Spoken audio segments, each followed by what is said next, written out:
નમસ્કાર, India TV લાઈવમાં આપનું સ્વાગત છે। ધોળકા તાલુકાના ઇંગોલી ગામે જૂથ અથડામણ। અમદાવાદ જિલ્લાના ધોળકા તાલુકાના ઇંગોલી ગામમાં બે જૂથ વચ્ચે ફાયરિંગ।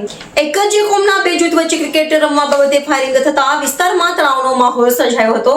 ફરિયાદી મોઇનુદ્દીન ખાનનો પુત્ર ક્રિકેટ રમતો હતો, ત્યારે આરોપી અરબક્ષ ખાન, અરબાઝ ખાન અને મોઇઝ ખાન પઠાણ ત્યાંથી પસાર થાય છે। ક્રિકેટનો બોલ આરોપી અરબક્ષ ખાનના પગ પર વાગે છે। આરોપી અરબાઝ અને મોઇઝ ઉશ્કેરાઈને બાળકોને માર મારે છે। આરોપીઓ પોતાના સગાને બોલાવી ઘરમાંથી લાકડાના ફટકા અને રિવોલ્વર લઈને આવે છે। બંને પક્ષો વચ્ચે ઝઘડો થતા એક રાઉન્ડ ફાયરિંગ થાય છે। આરોપી અને ફરિયાદી કૌટુંબિક ભાઈઓ છે। કૌટુંબિક ભાઈઓ વચ્ચે છેલ્લા કેટલાક સમયથી વિવાદ ચાલે છે। ધોળકા રૂરલ પોલીસે મજીદ ખાન પઠાણ સહિત 7 આરોપીઓની ધરપકડ કરી છે। ધોળકા રૂરલ પોલીસે કેસની વધુ તપાસ હાથ ધરી છે। India TV live Dholka.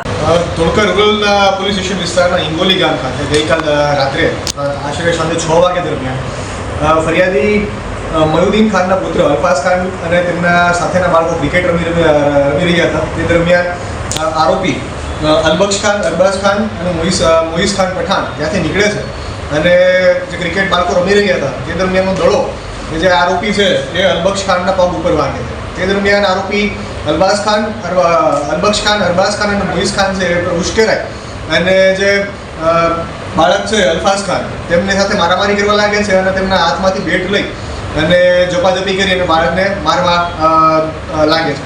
તે દરમિયાન આરોપી પક્ષે ઉપરાણું લઈ અને આરોપી પક્ષના સગાઓ વાહિદ ખાન પઠાણ, ઇમદાદ ખાન પઠાણ, નાઝીર ખાન પઠાણ અને મજીદ ખાન પઠાણ તે દરમિયાન આવી જાય છે અને ઘરમાંથી લાકડીઓ, રિવોલ્વર અને બંદૂક જેવા હથિયારો લાવી અને વાહિદ ખાન પઠાણ છે તે દરમિયાન ફાયરિંગનો એક રાઉન્ડ ફાયર કર્યા રિવોલ્વરમાં। સાહેબ, આ ફરિયાદી છે અને આરોપીઓ છે એમના પરિવાર વચ્ચે અગાઉનો કોઈ ઝઘડો હોય કોઈ અદાવત અગાઉ ફરિયાદ અરજી થયેલી છે એવું કોઈ? ફરિયાદી અને આરોપીઓ છે બંને ત્રીજી પેઢીના સગાઓ છે, સગા કુટુંબી ભાઈઓ છે, પરંતુ કૌટુંબિક વાદ વિવાદ અને વિવાદને કારણે બંને પરિવાર ફરિયાદી અને આરોપીઓ છે હાલની સ્થિતિ બોલવાના સંબંધો નથી। તે બાબતે જ્યારે નાનો ઝઘડો છે મોટા ઝઘડામાં પરિણમે છે અને ફાયરિંગનો બનાવ બને છે। સાહેબ, આમાં આરોપીઓની શું કાર્યવાહી છે? જે એક આરોપી છે મજીદ ખાન પઠાણ તેમને અત્યારે અટક કરવાની પ્રક્રિયા ચાલુ છે અને બાકીના 7 આરોપી છે તેમને પકડી અને અટક કરવાની પ્રક્રિયા કરવામાં આવશે। देश और प्रदेश की खबरों के लिए अभी सब्सक्राइब कीजिए इंडिया टीवी लाइव, साथ ही बेल आइकन को दबाना बिल्कुल ना भूलें, जिससे सबसे पहले खबर आप तक पहुंच सके।